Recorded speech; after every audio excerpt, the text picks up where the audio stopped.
Eu já falei isso aqui outras vezes, mas eu vou repetir porque pediram para repetir e é uma dúvida muito frequente. Eu vou fazer um vídeo para ficar aí. Sobre diferença entre DIU de cobre e Mirena, né? Então, diferença DIU de cobre e Mirena. E agora tem DIU de prata também. Antes de falar sobre isso, eu sempre gosto de colocar a minha legitimidade para falar sobre o assunto, né? Eu sou ginecologista há 26 anos. Eu formei em 92, né? E naquela ocasião eu fui diretor clínico de uma entidade, chamava-se Benfam. Olha para vocês verem a fineza. Benfam, Sociedade Civil de Bem-Estar Familiar no Brasil. Bacana, né? Olha para vocês verem. Naquela época, gente, era uma sociedade que era uma ONG. Aí começa o problema das ONGs. Nós estamos em 1992, eu estou falando. Essa ONG é de muito antes. Eu fui diretor clínico da Benfam em 94, 95, 96, sabe? Então é época, é Sarney. Naquela época, a Benfam ela trazia material de contracepção, né, de planejamento familiar, oriundo lá da Alemanha. Era uma ONG nazista introduzida no Brasil, não só no Brasil, como em todos os países de terceiro mundo. Então era uma ONG nazista que existia na África, na América Central e na América do Sul. Qual que era o objetivo? Esterilizar a população do terceiro mundo. Era diminuir a população do terceiro mundo. Esta ONG esteve no Brasil, a sede principal era no Rio de Janeiro, vinha disfarçado de ONG, mas o objetivo era esse. Era instalado aqui em Belo Horizonte, no Barreiro. Eu coloquei 25 DIU por dia durante uns 2 anos. Era DIU para arrebentar, sabe? Colocava DIU todos os dias, né? E durante muitos anos eu acompanhei todos os DIUs que foram colocados pelos meus antecessores, meus colegas, mais ou menos uns 5.000 DIU, e durante esses 2 anos eu devo ter colocado mais de 1.000 DIU, uns 1.500 DIU, né? Então eu acabei adquirindo uma experiência muito grande com dispositivo intrauterino. O DIU comum, que é esse DIU aqui, ó, DIU de cobre, né? Então esse DIU comum que eu colocava muito. Existem vários modelos, né? Tem mini DIU, esse aqui é o DIU T de cobre 380A. Tem o DIU de cobre 200 e tal. Depende da quantidade de cobre que tem nele. O mecanismo de ação do DIU comum, ele é um dispositivo físico. Então o mecanismo de ação dele é inflamatório, ou seja, ele inflama o útero. E as sininas inflamatórias produzidas por ele que vão fazer o efeito. Quais são os efeitos? Eles alteram o pH do muco cervical, aquele muco que sai quando a mulher está fértil, né? Parece uma clara de ovo. Então isso aí altera a progressão do espermatozoide no canal do cérvix. Ele também altera o ambiente inflamatório de dentro do útero, isso dificultando a nidação do ovo. A outra coisa que ele faz é essa inflamação que ele vai provocando aqui dentro do útero, aumenta as prostaglandinas, que são substâncias que vão cair na sua corrente sanguínea e vão dar dor de cabeça, vai dar dor na mama, vai ficar com a barriga inchada. Então o DIU comum, ele é inflamatório. Essas substâncias, essas prostaglandinas, elas vão atuar nas trompas uterinas e essas trompas vão ficar meio que paralisadas, né? E aí não consegue captar o óvulo. Esses são os mecanismos de ação do DIU comum, né? Por isso que ele aumenta o sangramento em 30%, ele aumenta a TPM assustadoramente. Então, a mulher que tem TPM e usa DIU comum, piora muito a TPM, né? O DIU comum, ele piora o estado de humor da mulher, porque essas prostaglandinas pioram a ação, né, dos neurotransmissores no cérebro também, piora a enxaqueca demais.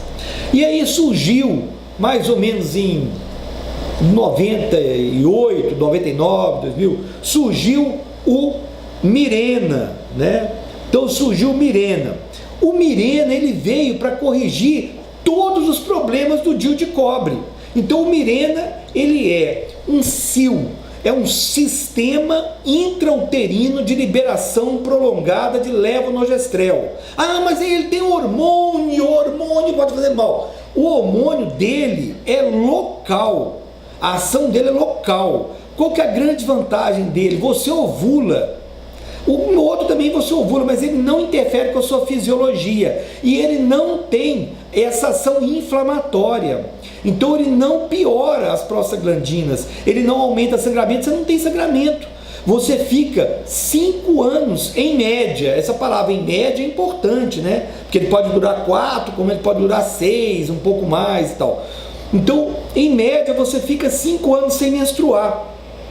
E isto vai de encontro a uma melhoria do estado de saúde da pessoa. Então a mulher fica menos irritada, ela não tem TPM, nesse período pré-menstrual ela não tem a alteração do paladar, então ela não tem vontade de comer doce, chocolate, melhora muito o estado de humor da mulher. Melhora a estabilidade emocional, essa mulher se posiciona melhor no mercado de trabalho, porque ela tem mais disposição física, previne a adenomiose e endometriose, que são doenças que estão acometendo muito as mulheres hoje. Então o Mirena, dentro daquela balança que a gente usa para prescrever as coisas, né, ele é excelente do ponto de vista de custo-benefício para a mulher.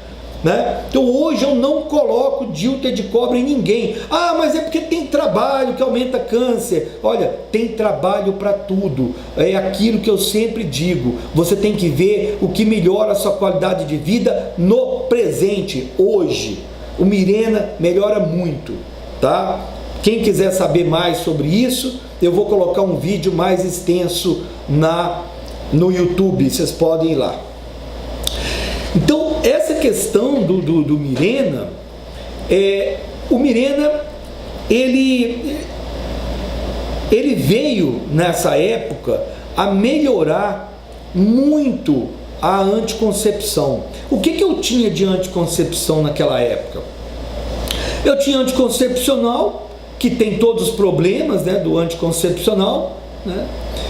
O anticoncepcional oral, ele surgiu em 1968, foi uma grande revolução para a anticoncepção do mundo, né? Para que a mulher tivesse o direito ao planejamento familiar, que até então não tinha o direito ao planejamento familiar, né?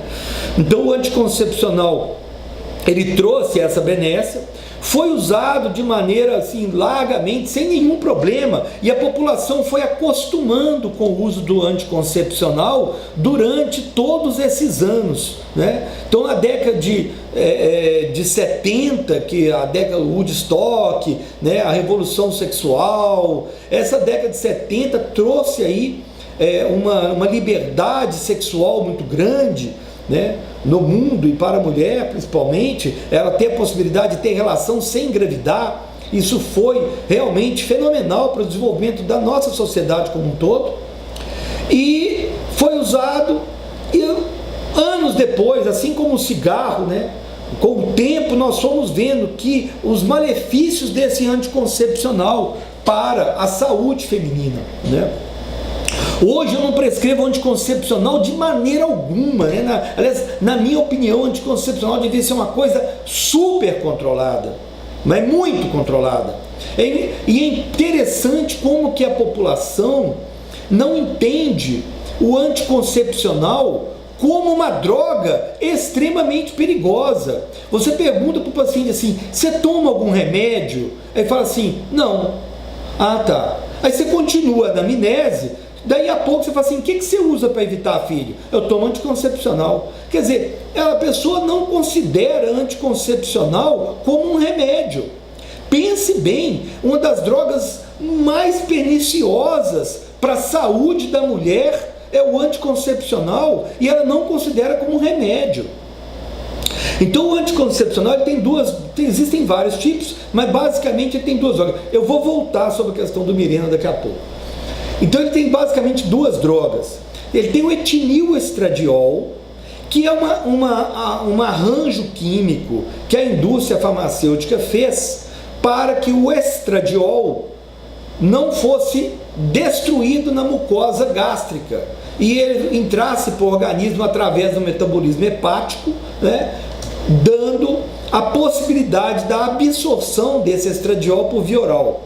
Esse etinilestradiol, ele é 10 vezes mais potente do que o estradiol produzido no ovário feminino. E esse etinilestradiol, ele é um xenoestrógeno, ele é um estrógeno estranho, estrangeiro, né? Xeno é de estrangeiro, ao organismo feminino. Então esse xenoestrógeno vai passar pelo fígado e vai aumentar uma substância que chama tromboxano A, e que aumenta a chance de trombose. Gente, ano retrasado eu perdi 2 pacientes com trombose cerebral, uma de 24, uma de 25 anos. Centenas de mulheres morrem todos os anos por trombose pelo uso de anticoncepcional. É que vocês estão afastados desse meio médico, e eu que estou aqui todo dia atendendo, eu vejo isso todo dia, né? Você não sabe, você sabe que tem 300 acidentes de moto em São Paulo todos os dias. Se você for para o pronto-socorro, você vai ver, mas você está afastado, você não vê isso, né? Então, ele vai no fígado também, o etinilestradiol, e aumenta o substrato renina, podendo aumentar a pressão arterial. Então, o anticoncepcional oral hormonal bifásico, né, que tem 2 hormônios, um é o estrogênio, é o etinilestradiol, na maioria deles, exceto um das marcas aí que tem